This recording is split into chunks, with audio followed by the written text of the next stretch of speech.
Bem, pessoal, bem-vindos a mais uma aula, certo? A aula de hoje é segurança eletrônica.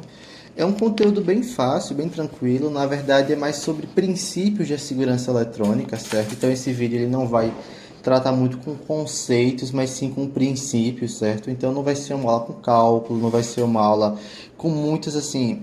Não vai ser uma parte mais exata isso aqui, certo? Essa aula aqui, certo? Esse conteúdo em si, ele vai apresentar a prevenção de equipamentos, mostrar como funciona, tá bom? Então vejam essa aula como um grande manual de várias áreas de eletrônica, certo?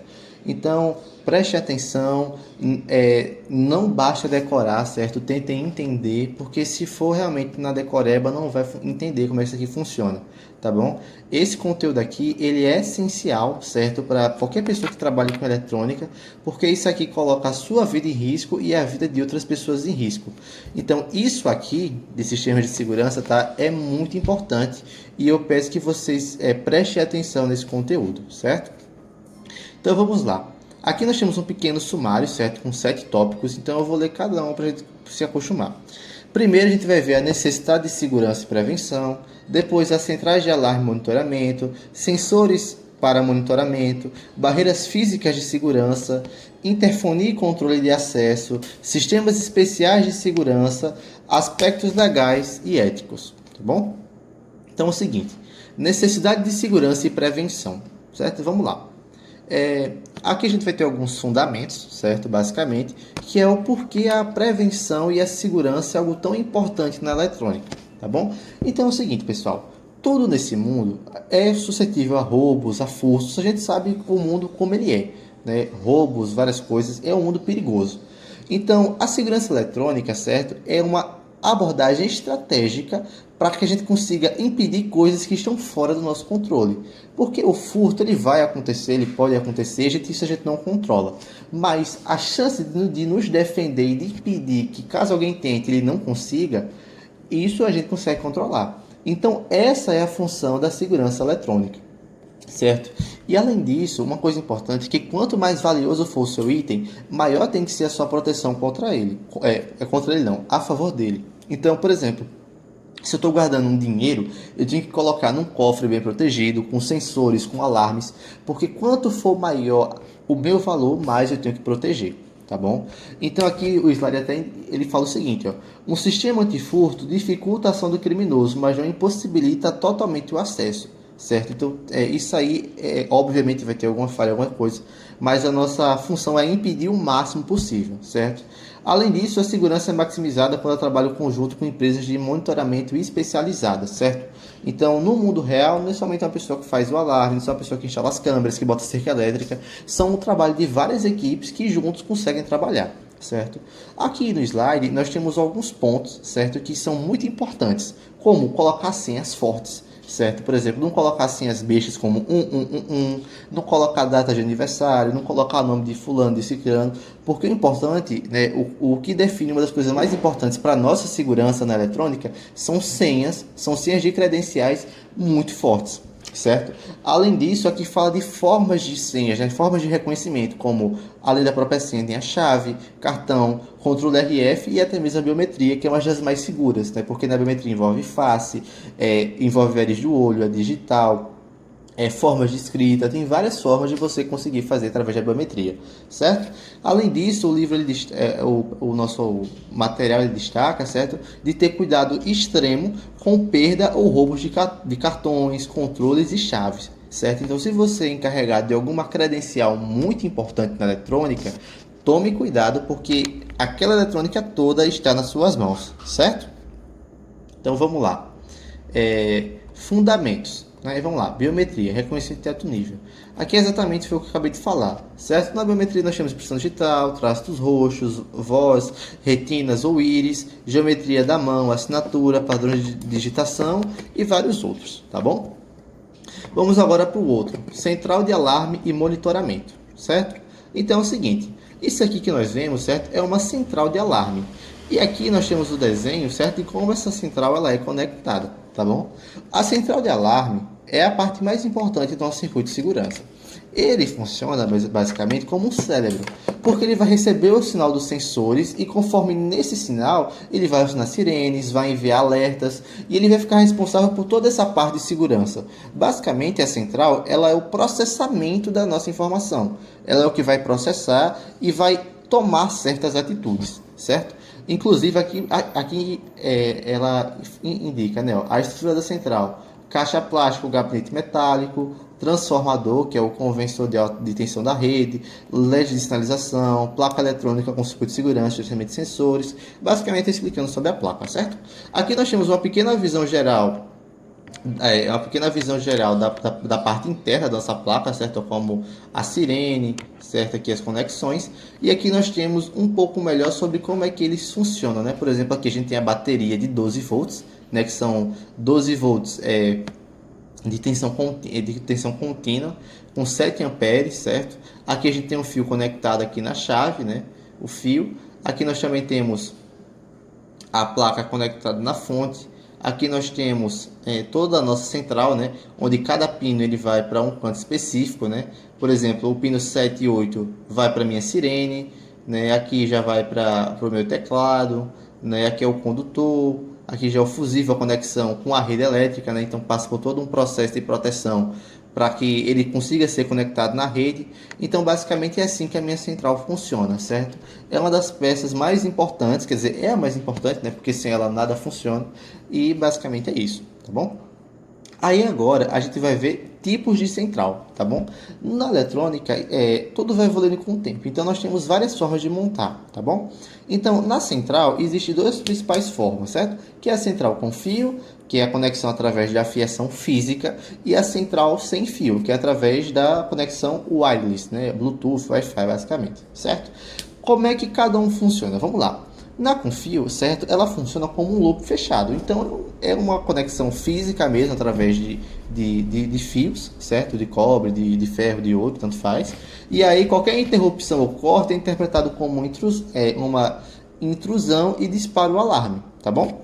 E aí, cada tipo de central, cada tipo de forma, ela tem suas vantagens e tem suas desvantagens.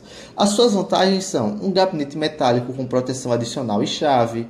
Ele tem uma programação mais fácil, a central com fio, quer dizer, sensores sem bateria para troca periódica, menor frequência eletromagnética, né, já que como ele não tem o uso de Wi-Fi ou de alguma rede que usa frequência, então é muito mais difícil que esses vários sinais, né, essas várias frequências, elas entrem em interferência umas com as outras, tá bom?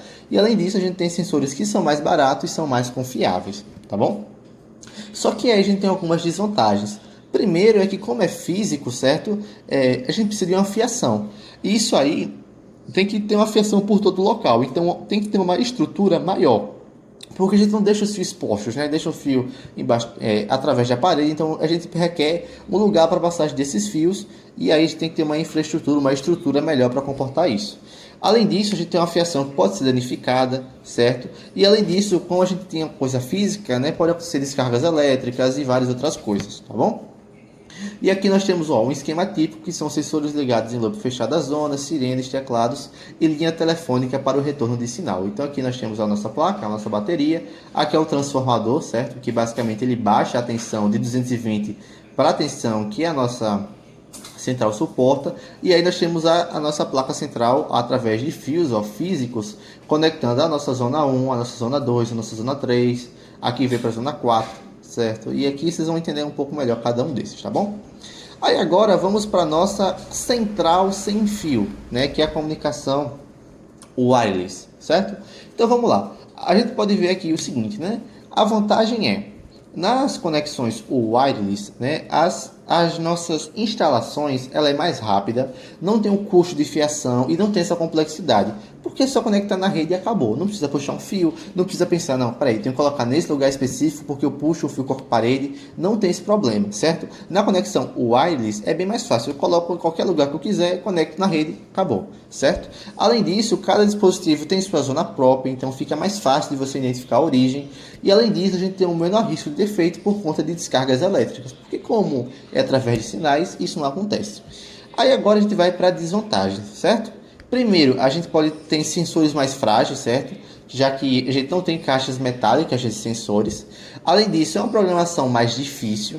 Os sensores eles são mais caros, exigem uma troca periódica de bateria, certo? Já que eles não possuem fio, então tudo é na bateria. Além disso, eles têm mais suscetíveis a alarmes falsos, ou seja, falsos positivos, e também o menor alcance dos sensores. Além disso, tá? Ele também é mais suscetível a interferências e também, como tudo está conectado em rede, ele pode estar um pouco mais suscetível a ataques distantes, né? Ataques à distância, certo? Além disso, a gente pode ver aqui através dessa foto, certo? Ó, que diferente desse aqui, ó, que nós temos vários fios, várias ligações, aqui simplesmente é tudo por wireless, né? Então aqui a gente tem a nossa central, aqui a gente tem o teclado, certo? Aqui a gente já tem os nossos LEDs, aqui a gente tem os sensores, certo? E aí a gente já vai aqui indo para a rede de telefonia pública, certo? Então a gente já vai vendo, aqui a gente também vê o nosso controle, certo? Para a gente conseguir controlar alguma coisa, basicamente é isso, certo? Uma coisa importante também, certo? É que a central, elas geralmente, em média, elas suportam 433,92 MHz, tá bom? Decorem esse número, 433,92 MHz, certo? Então isso significa que ela pode trabalhar com vários dispositivos, tá bom? Vamos descer um pouquinho agora. Aí agora, pessoal, a gente vai para o conceito de zonas ou setores de alarme, certo? Como assim zonas, certo? Zona, certo, é basicamente, como diz o slide, é o circuito eletrônico que gerencia os sensores, é chamado de zona ou setor de alarme. As zonas com fio trabalham em geral em circuitos fechados. Então, basicamente, as zonas, certo, elas são partes do meu circuito de alarme, certo? Como assim? Vamos subir aqui de novo. Certo? A gente tem essa conexão aqui com o fio, certo? No primeiro alarme, eu tenho a zona 1. É a zona onde fica o meu primeiro alarme. No segundo, a zona 2. No terceiro, a zona 3. Aqui embaixo tem a zona 4. Então, basicamente, certo? Zona ou setores são partes específicas do meu circuito eletrônico de segurança que gerencia os sensores, tá bom? E aqui, como já falei, as zonas com fios trabalham em geral em circuito fechado, certo? E aí nós temos uma configuração que geralmente é o padrão, certo? Que é a configuração NF, que é a configuração normalmente fechada. Nessa configuração, certo? O circuito eletrônico ele deve estar sempre fechado no negativo. Então, o circuito ele tem toda a sua montagem e o final dele é conectado no negativo, certo? Aí aqui a gente tem explicando por quê. Na zona aberta, a nossa sirene é disparada, enquanto a zona fechada, a nossa sirene é silenciosa, tá bom? E aí nós temos uma coisa muito importante aqui, um detalhe bem interessante, certo? Que é o seguinte, ó, duplicação de zonas. Resistores com valores diferenciados na fiação permitem mais de um sensor na mesma zona, distinguindo qual sensor foi acionado. Então, basicamente, o que é que isso acontece, né? Se você ver aqui nas zonas, certo? Nós vemos que nós temos um resistor aqui, certo? O que isso quer dizer? Basicamente, se vamos supor que eu quisesse colocar esses 3 alarmes na mesma zona, o que é que eu iria fazer? Cada alarme eu iria colocar com um resistor diferente, porque caso um sensor ele fosse acionado, por cada resistor ter um valor diferente, o valor de tensão e corrente que iria retornar para mim seria um valor diferente. Então, ao usar um resistor para isso, eu poderia colocar esse resistor e colocar a central para dizer assim, se a tensão for tal, quer dizer que a resistência do circuito é tal. Então, esse alarme aqui que foi acionado, certo? Então, basicamente é isso que ele quer dizer, tá bom? Vamos continuar aqui, certo? E agora a gente vai para a configuração de zonas e suas funcionalidades, tá bom? Então, como assim? Basicamente, cada zona de alarme, certo? Nós temos uma forma de configurar ela e cada forma tem uma função específica, tá bom? Então, vamos lá. Função imediata / instantânea. É o seguinte, se a zona estiver armada, ou seja, se ela estiver ligada, e o sensor ele detectar uma violação, automaticamente a central dispara. Então, vamos supor, eu tenho um sensor de proximidade, certo? Ele está no modo instantâneo. Ele está armado, ou seja, ele está sempre... vamos supor que eu tenho um sensor que ele tem um transmissor e um receptor, certo? Ele está transmitindo o meu sinal infravermelho, e aí, assim que qualquer pessoa passar por esse sinal e o meu receptor ele perceber que esse sinal de infravermelho ele foi interrompido, na mesma hora ele vai disparar o meu circuito, sem mais nem menos. Se o sensor sentir alguma violação, vai disparar na mesma hora, tá bom? Aí, fora isso, a gente também tem a detecção inteligente, que aguarda uma segunda detecção em curto período antes de disparar. Ou seja, ele não vai disparar na mesma hora. O que vai acontecer? Vai ter aqui um feixe, vou pegar o feixe infravermelho, tá? Tem uma pessoa andando aqui, o feixe ele bate nessa pessoa e aí ele retorna e vê que foi violado, que tem alguma coisa interrompendo o feixe. O que ele vai fazer? Em um curto período de tempo, ele vai colocar outro feixe para verificar se realmente essa violação é verdadeira, né? Porque a gente acontece muito falsos disparos. Então, para evitar isso, ele coloca uma segunda detecção para garantir, certo, que realmente teve uma violação nesse sensor, tá bom? Além disso, a gente tem também uma configuração que é temporizada, ou seja, quando a pessoa ela coloca para disparar o alarme, ele demora um tempo para realmente começar o sensor a verificar o ambiente, certo? Por quê? Porque é o tempo que a pessoa tem para ir embora, deixar o local, certo? E o tempo de entrada, que quando a pessoa entra no local, o sensor ele percebe que ele foi violado, mas ele espera um tempo, certo? Que é um tempo bem pequenininho, que é justamente para a pessoa colocar a senha e impedir que o alarme dispare, tá bom? Se alguém perguntar assim, qual é a aplicação disso, certo? Eu vou colocar, por exemplo, um salão de festas, certo? O salão de festas, ele tem o seu alarme lá, certo? Como é que ele vai funcionar? Quando ele perceber que uma pessoa entrou lá, ele não vai disparar de primeira. Por quê? Porque pode ser o segurança ele vai correr, vai no alarme, abre o teclado, coloca a senha e desliga o alarme. Pronto, por isso que serve esse tempo, certo? Que é justamente para impedir que ele dispare sem necessidade, certo? E já o tempo de saída é quando todo mundo saiu dessa festa, tá só o segurança sozinho, ele vai fechar o local, ele vai lá, ativa o alarme de novo, o alarme ele não vai funcionar de primeiro, ele vai demorar um tempinho, que é o tempo que o segurança vai lá, sai do local e fecha direitinho, certo? É basicamente que serve, é para isso que serve essa temporização. E além disso, tem o de 24 horas, que aqui gera alarme independente da central estar armada ou desarmada, ou seja, é usado em sensores experimentais e botões de pânico, tá bom? Aí agora a gente vai o seguinte, ó, duplicação de zonas. Para otimizar o uso das entradas da central, é possível ligar mais de um sensor em uma mesma zona, ainda distinguindo qual sensor foi acionado, ligando resistores com valores diferenciados na fiação dos sensores, tá? É isso aqui eu acabei repetindo, pessoal, perdão, agora que eu percebi, tá?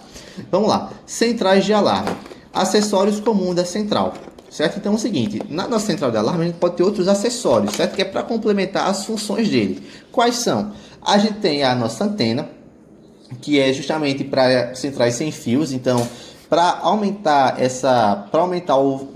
a transmissão e a captação do meu sinal, a gente tem essa antena. E inclusive aqui fala instalar verticalmente e afastar de objetos metálicos porque causa interferência.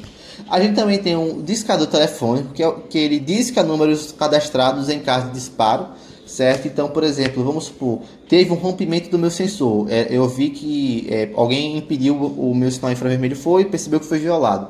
Esse discador ele pode ligar para alguma autoridade, certo? Além disso, a gente tem o controle remoto, certo? Que ele pode desarmar ou armar a zona individualmente ou a central completa, certo? Isso é muito útil para caso a pessoa não queira, como eu expliquei aqui, né, na forma temporizada, se a pessoa ela não quiser ter que abrir, correr, colocar assim logo para o alarme não disparar, ele pode ter um controle que só clicar no botão, ele já vai impedir, ele já vai desarmar, ou também ele pode armar o meu circuito de alarme, certo? Além disso, eu tenho aqui a minha sirene, certo? Que elas são ligadas em paralelos e protegidas em gaiolas, em locais de difícil acesso. E também opera em 12 volts de tensão DC, tá? Além disso, eu também tenho a minha bateria, que é o chumbo ácido selado, que é de 12 volts/7 amperes, e ela mantém o sistema funcionando na falta de energia. Então, caiu energia, tem uma bateria lá, que é justamente para impedir que meu sistema desligue completamente, certo? E além disso, eu também tenho aqui o cabo de 4 vias, que é um cabo maleável, colorido, que facilita a instalação e identificação de polaridade, tá? Deixa eu ver se eu coloquei aqui foto, deixa eu ver desse cabo, eu acho que eu não coloquei, tá? Qualquer coisa eu coloco na edição uma foto melhor sobre esse cabo maleável, tá bom? Vamos voltar aqui, tá? Agora vamos lá. Comunicação com centrais de monitoramento, certo? Então é o seguinte.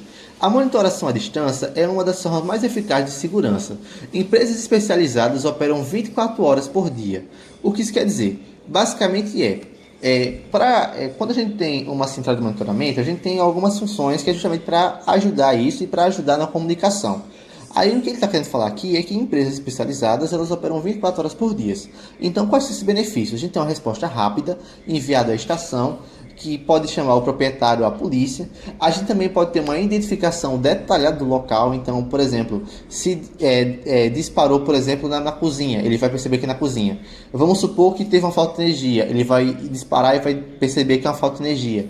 Vamos supor que a gente tem um erro na linha telefônica, ele vai perceber, certo? E assim sucessivamente. Além disso, a gente tem uma tecnologia avançada, que é através de comunicação via telefonia, rede, móvel, internet ou cabo. E a gente tem algumas outras funções, como a função tamper, que é o contato no interior do setor ligado a uma zona 24 horas. Se a tampa for aberta, o tamper é acionado e a sabotagem é identificada na hora. Então, caso alguém tente forçar e abrir a nossa central, ele vai detectar, certo? E além disso, a gente tem a proteção da sirene, que é caso se alguém cortar o nosso fio de sirene, ele vai perceber e já vai impedir na mesma hora. Tá bom, pessoal? Vamos continuar aqui. Tópico 3. Sensores para monitoramento. Os órgãos do sentido do sistema. Basicamente, agora a gente vai ver os tipos de sensores e como cada um deles funciona, tá bom? O primeiro a gente vai ver o sensor infravermelho passivo, certo? Como assim passivo? Basicamente, é porque ele vai operar numa faixa de luz de infravermelho que é invisível ao olho humano. O olho humano ele não consegue observar. E aí, essa faixa de infravermelho, ela emana qualquer fonte de calor. E aí, o que é que acontece? Esse sensorzinho, isso aqui é muito comum, tá? Inclusive, a gente vê em vários locais. O que é que ele vê? Ele mede o calor de um objeto que passa por ele e compara com o valor pré-estabelecido. Então, a pessoa, quando vai programar isso aqui, já coloca assim, o calor pré-estabelecido desse local é de 15, certo? Eu vou colocar qualquer valor só para vocês entenderem. Quando uma pessoa passa, esse valor ele pode aumentar ou pode diminuir. Vamos supor que vai aumentar. Vai passar assim e aí ele vai perceber, opa, o programado era para ser 15 e passou alguma coisa aqui que eu não sei, mas foi para 17. Aí o alarme ele detecta e ele dispara, certo? Então por isso que é o tipo passivo, porque ele não vai emitir nada, ele apenas vai detectar o ambiente e vai comparar com o que já foi programado com ele, certo? E aí nós temos que ter cuidado na instalação, que são instalar em locais fechados, certo? Em locais que não tem vento nem insetos. Evitar frente às janelas ou fontes de luz, porque tem calor, né? A luz ela tem calor. Evitar mudanças bruscas de temperatura, porque pode confundir o valor já pré-estabelecido. Instalar nos cantos a 2,10 metros a 2,40 metros de altura. E também nós temos os sensores PET, que são sensores que só reagem a animais acima de certo peso, ou seja, 40 quilos, para evitar falsos positivos, certo? E a gente tem aqui no lado, certo? Uma imagem que mostra um pouco mais sobre a vista que a gente consegue ter desses sensores. Tá? Aqui sendo a vista de 2 metros, 4 metros, aqui mostrando mais ou menos a visão, certo? Os feixes mais escuros é de alta detecção e o mais clarinho é de baixa. Aqui a gente tem a visão superior e aqui na legenda a gente fala o seguinte, área de cobertura típica até 110 graus e 15 metros de alcance. E aqui nós temos a parte interna do nosso circuito, tá? Vamos agora para o sensor de micro-ondas e dupla tecnologia, tá bom? Então vamos lá. Sensor de micro-ondas, o que é isso? Emite o sinal em micro-ondas refletido por objetos em movimento. Compara a frequência indicente com a de retorno, efeito Doppler. Então, o que ele quer dizer? Basicamente, ele vai emitir um sinal, que é o sinal de micro-ondas, certo? E aí ele vai refletir nos objetos. E aí ele vai comparar com a frequência desse retorno, tá? E aí qual é a vantagem disso? Basicamente, a vantagem é que isso basicamente pode atravessar paredes, certo? E tem uma cobertura maior e é mais confiável em longas distâncias, tá bom? Para quem não entendeu muito bem, basicamente o que esse circuito faz, certo? Ele vai colocar um sinal, que é o mesmo sinal que a gente tem nos micro-ondas, certo? E aí a gente vai colocar uma frequência incidente, ou seja, uma frequência assim, você vai colocar esse valor e se não tiver ninguém, volta essa frequência. Se essa frequência ela for rompida, aí a gente já vai saber que alguma coisa passou, certo? Além disso, a gente tem algumas desvantagens, certo? Como a vulnerabilidade a interferências externas, ou seja, exige ajuste cuidadoso da sensibilidade. Então, como assim? Se a gente tiver qualquer mínima interferência, certo? Externa, o que é que pode acontecer? Ele vai detectar e justamente por estar diferente da frequência incidente, ele vai disparar, tá bom? Sendo que aí, como é que a gente pode pegar essa tecnologia e a outra, né? Basicamente o que eles fazem? Eles pegam essas duas tecnologias, eles vão juntar as duas e a gente vai combinar o infravermelho passivo, que a gente acabou de ver, com o de micro-ondas. Com isso, o alarme ele só vai disparar quando ambos detectam presença. Então a gente vai ter um que vai detectar o calor e um que vai detectar o movimento. A junção dos dois vai aumentar o quê? Aumenta a segurança, porque vai evitar falsos positivos e vai deixar o nosso circuito mais confiável, tá bom? Aqui nós temos uma representação. Vamos passar aqui. Sensor infravermelho ativo.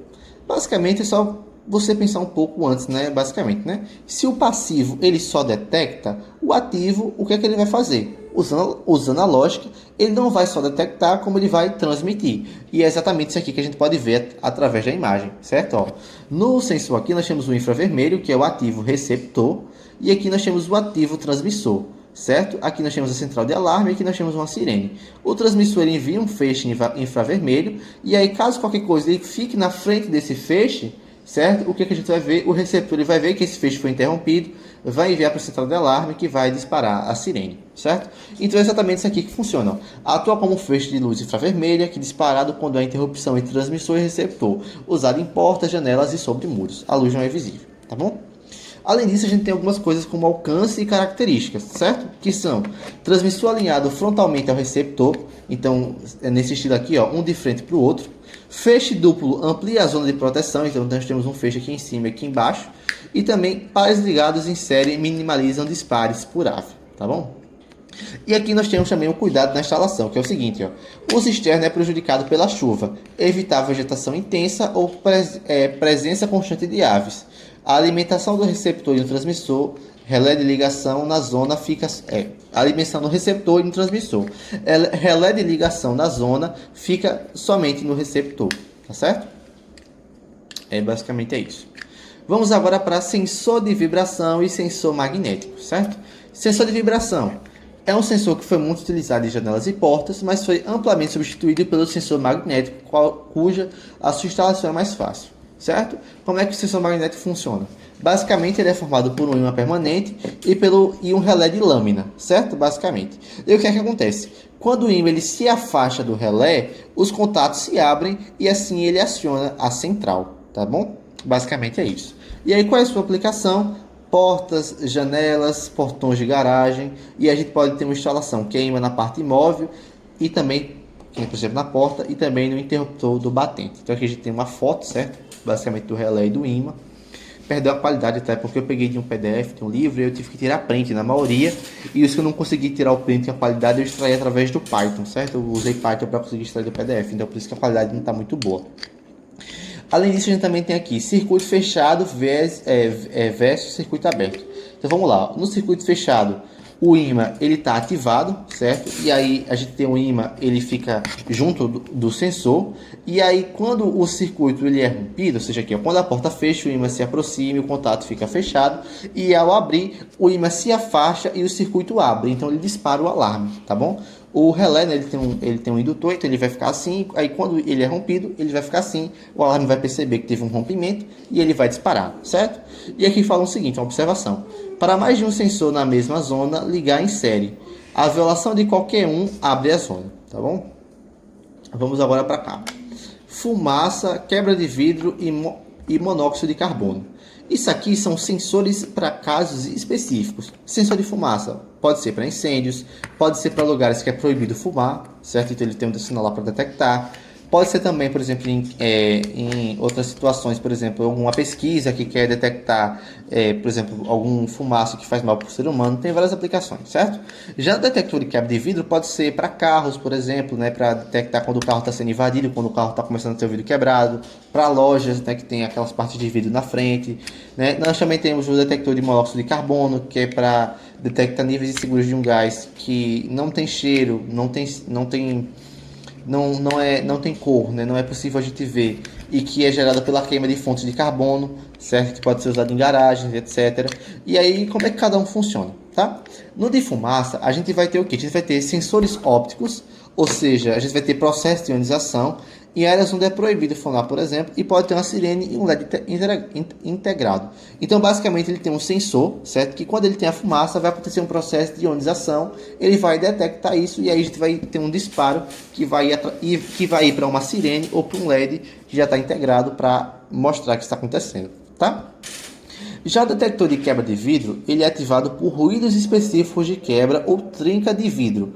Ou seja, ele sabe mais ou menos a frequência do ruído específico de quando aquele vidro quebra, e aí quando esse vidro ele é quebrado, ele vai detectar, certo? Porque ele vai perceber que aquele ruído de vidro é diferente do ruído do ambiente no geral, e aí ele vai indicar essa intrusão antes mesmo do invasor entrar, certo? Porque só do vidro começar a quebrar, só pelo barulho, ele já vai detectar.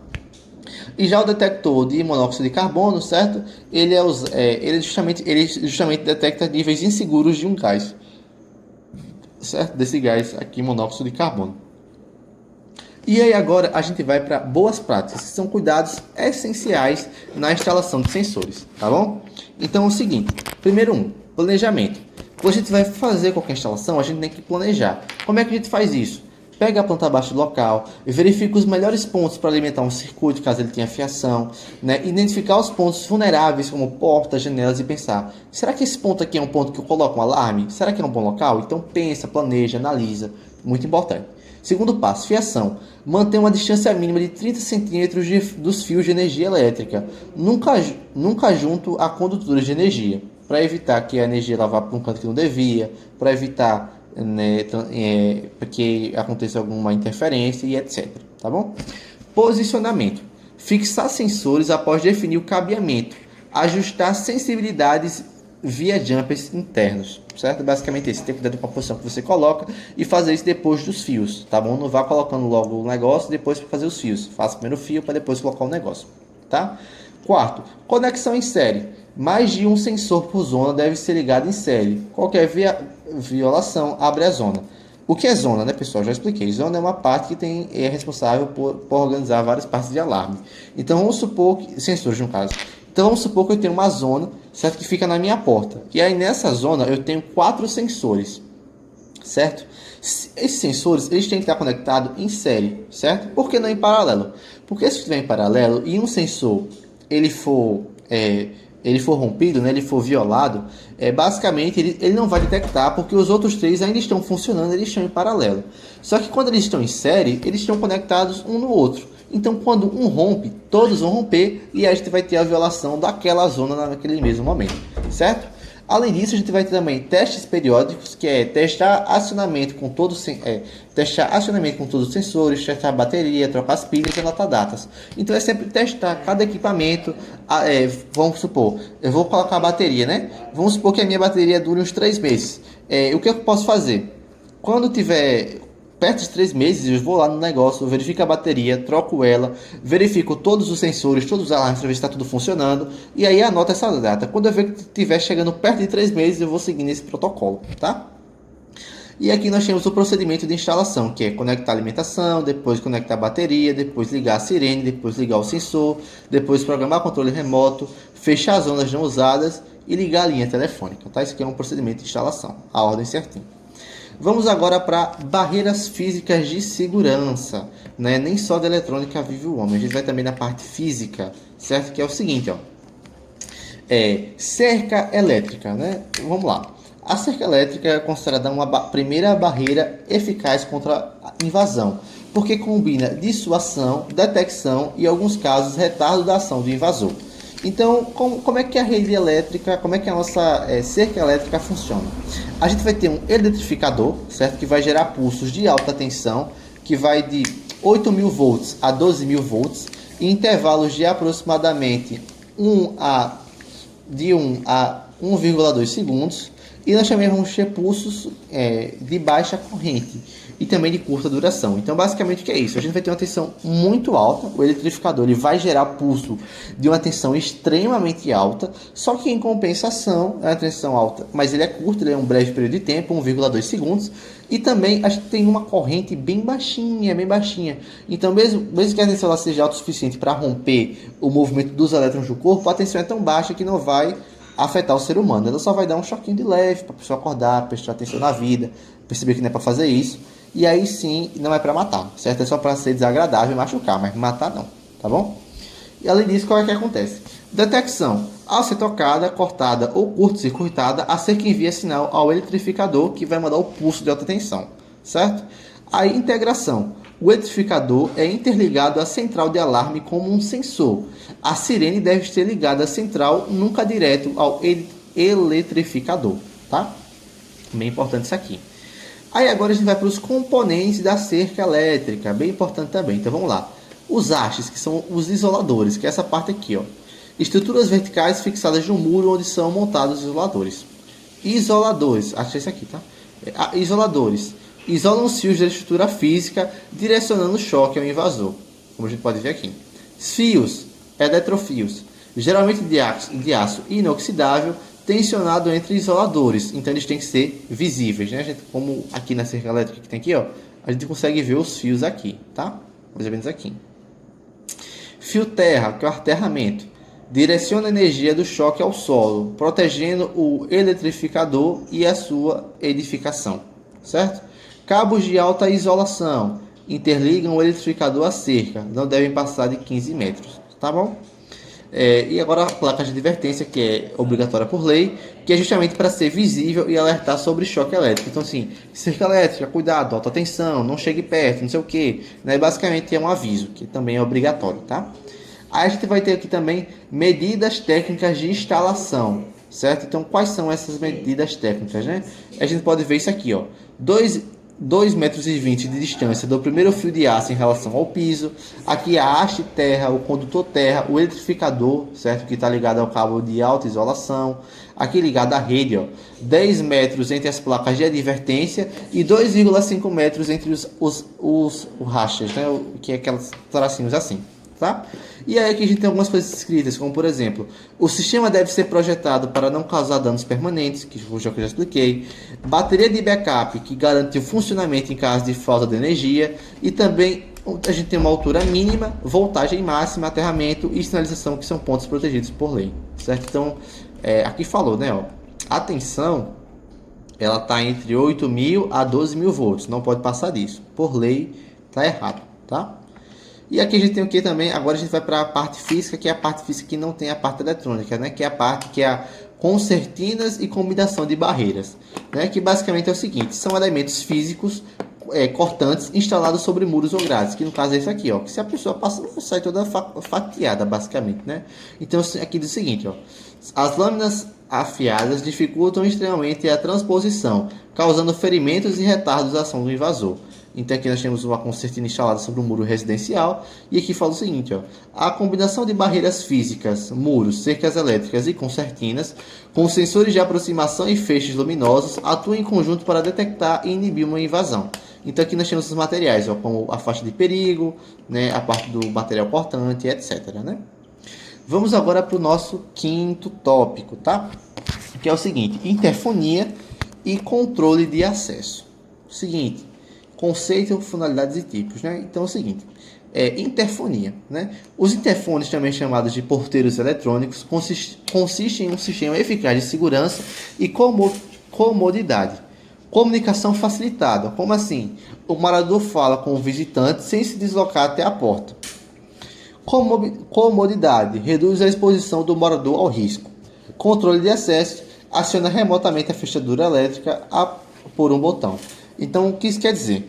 Basicamente, o nosso interfone é seguro porque, assim, bate alguém entrando na sua casa, você não tem que abrir lá para ver quem é. Você coloca no interfone, a pessoa responde, você está protegido, certo? E se quiser a pessoa colocar, você não precisa até lá e abrir a porta. Só clicar no botãozinho, vamos dar uma energia, vai abrir a porta, tá? Aqui nós temos alguns interfones, certos interfones mais antigos, que é somente a parte de áudio. E aqui nós temos o interfone que tem a câmera, que no caso, na parte de fora tem a câmera. E aqui a gente tem uma telinha para a gente poder ver através da câmera, tá? Aqui nós temos o interfone tradicional, que é chamado isso aqui, que foi o que eu acabei de explicar, né? E o vídeo porteiro eletrônico, que é isso aqui, tá? Aqui nós temos a unidade interna com monitor e a unidade externa do porteiro eletrônico. Componentes de sistema de interfonia. Então vamos seguir aqui, ó. Unidade externa. Painel próximo à porta, contém alto-falante e microfone e em vídeo porteiros integra a câmera. Deve ter grade de ferro para dificultar a violação, para impedir que alguma pessoa vá lá e tente arrancar esse negócio.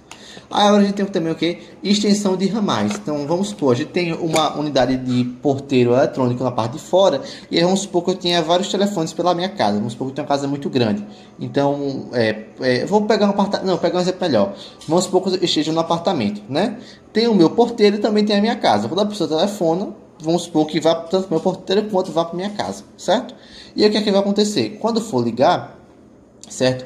Para que a conexão da minha unidade externa esteja ligada ao meu interfone, ele tem que ser ligado, certo, em paralelo. Então a qualidade ela consegue se aumentar, certo? Porém, uma coisa importante é que a qualidade ela pode ser limitada, já que quanto maior for as nossas conexões em paralelo, maior vai ser a resistência excessiva, que vai comprometer o sinal de áudio e também o sinal de vídeo, tá?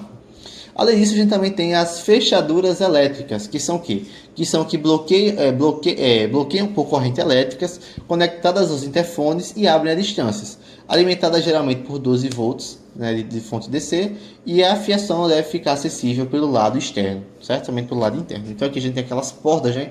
Inclusive isso aqui tem até nas escolas técnicas no IFPB, bastante tem isso aqui, né? Basicamente é isso, tá? Além disso, a gente também tem o modo de ligação da fechadura, ou seja, ligação modo tradicional. A unidade externa contém uma fonte que baixa a tensão da rede para 12 volts, aplicada na bobina da fechadura, bornes FF sem polaridade. Cuidado na seleção da tensão da rede de 127 volts ou 220 volts. Então, como assim? Basicamente é que a gente tem uma fonte, a gente tem um transformador que vai abaixar a tensão da rede para que consiga ligar todo o nosso circuito. E também a gente tem a ligação com fonte independente, que é o seguinte, oferece maior segurança. O cabeamento da fechadura não fica acessível pelo lado externo e um pulsador de unidade interna aciona um relé que ativa a fechadura e evita prolongar os fios da fonte além de 5 metros para 12 volts, certo? Ou seja, isso aqui é para evitar a queda de tensão e acabar afetando o nosso funcionamento, tá? Basicamente é isso, tá bom, pessoal? Vamos descer agora para o nosso sexto tópico. Sistemas especiais de segurança. Então aqui, ó, sistemas especiais, antifurto de mercadoria e callbox. Seguinte, ó, vamos lá. Esses sistemas especiais, tá, são aqueles sisteminhas de segurança de alguns lugares específicos, de algumas coisas específicas, basicamente, tá? Então vamos lá. Alarmes antifurtos em lojas. São basicamente aquele, quando a gente vê, por exemplo, na Marisa, toda a roupa da Marisa tem aquele negocinho, né? Um negocinho de plástico que tem um imã. E se você passar na porta, né? Que tem aquelas partes assim, ele vai detectar e vai colocar um alarme, né? Aqui explica que isso é muito comum em várias lojas. Por quê? Porque ele é muito simples e tem um baixo custo, né? Como é que ele funciona? A gente vai ter o transmissor e vai ter o receptor. Cada um com uma antena em loop fechado, certo? E aí o que acontece? Cada um vai operar na faixa de 3,8 a 8,2 MHz. E aí a mercadoria recebe um circuito ressonante LC. E aí ao passar pela antena, ou seja, ao passar por aquilo ali, ele vai deslocar a frequência e o receptor ele vai perceber que a frequência teve esse deslocamento e ele vai disparar o alarme, tá? E a gente também tem os callbox, né, que é muito comum em campos e universidades, que é um sistema de supervisão muito útil em grandes áreas cobertas, como parques e campos. Acionamento de um botão conecta o solicitante direto ao responsável pela segurança, indicando o local do chamado. Geralmente tem bateria e sistema solar, que facilita a instalação em qualquer ponto. Câmera de vigilância opcional, simplificado usado em túneis, pontos e rodovias. Então, esse aqui eu já vi muito isso aqui usado em parques, tá bom? É só para destacar. Inclusive tem isso aqui na praia, tá? Se a pessoa acionar aqui, ele já vai marcar. Agora a gente vai para sistemas especiais, que são sistemas de espionagem e contra-espionagem eletrônica. Então é o seguinte, ó. Propósito: obter ilicitamente segredos e planos de concorrentes ou monitorar pessoas. Como é que isso acontece? A gente tem escutas, câmeras pequenininhas, espelhos unidirecionais, ou seja, um espelho que para mim está refletindo, mas para a pessoa de trás não está, ele consegue ver o que está acontecendo, certo?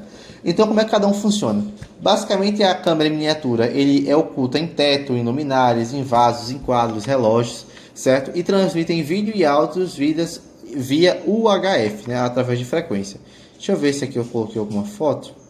Eu acho que eu não coloquei, né? Não consegui colocar. Mas basicamente depois eu mostro para vocês ou na edição, ou vocês podem ver no PDF que eu vou deixar aqui embaixo, tá?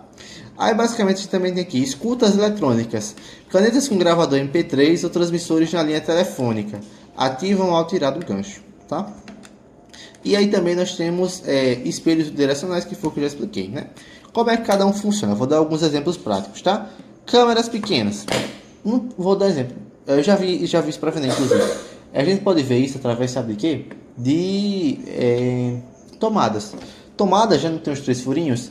Aí muitas vezes um desses furinhos de tomada quando ele não está coberto, né, quando ele não está secundado em cima, tem uma câmerazinha ali pequena. E essa câmera ela tem um gravador e tem um microfone, então ela vai conseguir ouvir tudo. E aí, através de um sinal, né, o HF, ou seja, através de uma frequência de hertz, ele vai conseguir transmitir o vídeo e o áudio, tá? Escuta eletrônica, todo mundo já sabe, o caneta que grava áudio, né, coisas pequenininhas, gravador pequenininho, basicamente isso também serve, tá? Os espelhos é bem óbvio, né, um espelho que reflete um lado e o outro não reflete, então quem estiver na parte de trás não vai ver nada, certo? E aí então nós temos a parte de contra-espionagem eletrônica, que é para impedir isso, certo? Que quais são as formas? Que a primeira é a varredura de frequência, ou seja, eles são analisadores de espectros ou vai analisar o receptor de banda larga no local suspeito, então ele vai varrer todas as frequências e vai perceber essas frequências que estão transmitindo informações ou dados, certo? A gente também vai ter detectores específicos, que são escutas em telefones, que transmitem 88 a 108 MHz. Então ele vai procurar através dessa frequência específica e as escutas que estiverem nessa faixa de frequência ele vai detectar e tchau. Aí depois a gente vai ter detectores de metais, equipamentos que acham grampos em linhas de até 300 metros e também geradores de ruídos que vai embaralhar o sinal, dificultando a transmissão no recinto. Então vai embaralhar todo o sinal e não vai conseguir transmitir nada, certo? Basicamente é isso. Alarmes automotivos, certo? Como é que isso funciona? Apesar de a maioria dos automóveis já vir com o sistema antifurto de fábrica, eles sofrem evolução constante para dificultar a desativação. Como é que isso funciona? A gente tem os bloqueadores temporizados, ou seja, imobiliza o veículo desligado a alimentação da injeção, ou seja, ele vai interromper a ignição eletrônica, outro ponto oculto na parte elétrica. Também tem o bloqueio por celular, ou seja, telefones ocultos podem impedir que o veículo ele rode, né? Ele imobiliza o veículo remotamente. A gente também tem alarmes por afastamento que usam transmissor, ou seja, quando o dono se afasta, por exemplo, com a chave, o veículo ele é imobilizado, certo? Tem a proteção contra furtos, né, que é sensores contra a quebra de vidros, né, que quando forem abertos eles vão detectar através do alarme, certo? Também tem os interruptores, né, que são normalmente abertos quando a mala, o capô é aberto do nada. E também a gente tem o GPS, né, que é justamente identificado através da via GSM ou GPRS, eles detectar justamente a localização exata do carro, tá? E aqui diz tem o seguinte, ó, a combinação de um sistema mecânico eficiente com eletrônico é o ideal para identificar ou inibir furtos, certo? Isso aqui eu vou dar um exemplo de cada um, certo? Isso aqui acontece muito para impedir que o carro seja ligado na fiação direta, caso o dono esteja longe, certo? Importante isso aqui. Bloqueio por celular. Isso aqui, as pessoas, muitos carros não tem isso, mas as pessoas costumam contratar empresas que fazem isso. Então, ele tem um aplicativo da empresa. Quando clica, o carro ele vai cortar a parte eletrônica e ele vai parar de funcionar. Proteção contra furtos é os sensores, é os alarmes, né? Isso aí todo mundo já conhece. E GPS também todo mundo já conhece, que é para identificar o local exato do ambiente. E, por fim, a gente tem também os aspectos legais e éticos, certo? Que é responsabilidade na prestação de serviços. E aí a gente tem os aspectos legais, que é o Código de Defesa do Consumidor e as partes que todos nós que trabalhamos com isso tem a obrigação, certo, de fazer e de alertar os consumidores sobre os riscos que os nossos produtos ou serviços podem ter. Então vamos ler aqui os artigos, certo, que é o seguinte, ó. Artigo 6, inciso 3º. Estabelece como direito básico do consumidor a informação adequada e clara sobre os diferentes produtos e serviços, com especificação correta de quantidade, características, composição, qualidade e preço, bem como sobre os riscos que apresentam. Então a gente vai ter o que nesse caso? A gente vai ter justamente o consumidor explicando cada passo, cada característica, né? Tudo bem direitinho, basicamente. E já no artigo 31 da Constituição, certo, fala que a oferta e a prestação de produtos ou serviços devem assegurar informações corretas, claras e precisas. Então a gente tem que ser basicamente honesto e também informar sobre os clientes sobre o risco à saúde e segurança dos consumidores, tá? E para finalizar nosso último slide aqui, certo, que é a responsabilidade profissional, que é informar claramente as capacidades e limitações do sistema, porque nenhum sistema é infalível, esclarecer a necessidade de manutenção periódica, explicar os procedimentos em casos de falhas e comunicar qualquer risco inerente à tecnologia empregada, certo? E aqui tem uma frase que é para finalizar o slide, que é: a ética na venda e na instalação, bem como na comunicação contínua com o cliente, é um pilar da atuação profissional responsável, tá? E aí, para resumir, certo? Caso alguém tenha algum interesse, eu fiz esse mapa aqui mental no ScaleDraw, certo? Mais uma vez, como é que eu acesso? Você vai entrar nesse site aqui, tá? scaledraw.com, vai vir aqui, Open, vai clicar em Load from File e vai abrir o arquivo que eu vou deixar para download aqui na descrição. Vou deixar disponível esse slide aqui e vou deixar disponível esse quadro aqui no Escala Hidráulica, tá? Uma coisa bem importante também, tá, é que caso você queira ter mais acesso, mais completo, existe um PDF que eu vou deixar aqui também disponível, tá? Que é um PDF no qual ele tem as informações mais brutas, que é só mais texto bruto, não é no slide, certo? Vocês podem ler, podem aprender e eu inclusive recomendo esse módulo também, tá? Então, só para revisar rapidinho, a gente, na necessidade de segurança, a gente tem a necessidade de prevenção, que é para evitar roubos e furtos. Com isso, a gente tem uma forma de reconhecimento, certo? Como senha, chave, cartão magnético, controle RF. Nós também temos a biometria, né, que pode usar impressão digital, íris, voz e várias outras formas. Nós temos os cuidados essenciais, que são sistemas com cartões, com chaves, ter muito cuidado para não ser clonado nem furtado, evitar senhas óbvias como 1, 2, 3, 4 e etc. Colocar cofres e locais que tem, e coisas que têm muito valor em locais seguros e específicos, ou seja, quanto mais difícil for, quanto mais caro, quanto mais valioso for alguma coisa, maior tem que ser a segurança dele. E também a gente tem que ter um sistema eletrônico junto com uma empresa de monitoramento para ter uma eficácia máxima, certo? Aqui nós temos uma representação de uma fiação aqui com os fios, né? De uma central de alarme com fio, certo? E aqui a gente tem a parte também sem fio, certo? Aqui nós temos a diferença de cada um, como a com fio, né? Nós temos uma zona aberta, a sirene dispara, e com a zona fechada, a sirene ela é silenciosa, né? Lembrando que ela fecha no terra, tá bom? Além disso, a gente também tem gabinete metálico com chave, sem bateria nos sensores, menos interferência e sensores mais baratos, que são as vantagens. Mas a gente também tem a fiação complexa, vulnerável a descargas e animais e obras podem danificar, além de coisas naturais, certo? Além disso, a gente também tem a parte sem fio, que nós temos um RF de 433,92 MHz, que é geralmente a média, certo? A gente tem a instalação rápida, a gente pode instalar o sensor em qualquer posição, o gabinete pode ser de plástico, né, não é de metal, então isso aí ele é uma desvantagem, né, porque tem uma proteção a menos. A gente tem sem restrição de cabeamento, fácil expansão, mas em compensação a gente tem mais fáceis alarmes, programação mais difícil, sensor mais caro e baterias periódicas, tá? Aí aqui a gente também tem, certo? Aqui a gente também tem a parte de componentes e zonas, né, sendo a zona, né, sendo como se fosse divisões dos meus sensores, e a gente também tem alguns componentes a mais, como antena, sirene, discador, bateria, controle remoto, cabo 4 vias, etc, né?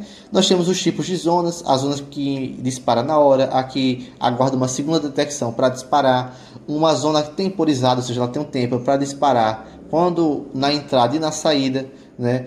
Também nós temos a zona 24 horas, que ela fica sempre ativa e não depende de estar armada ou desarmada para ela disparar, certo? E a gente também tem algumas outras funções, como a função tamper, que detecta quando a nossa porta é aberta. Nós também temos a comunicação com o monitoramento, certo? Aqui nós temos uma imagem de ligação com o sensor na zona 11, né? Ou seja, aqui, ó, zona dupla com resistor no final da linha, detecção de tamper e curto-circuito. Então a gente tem a representação visual disso aqui, tá?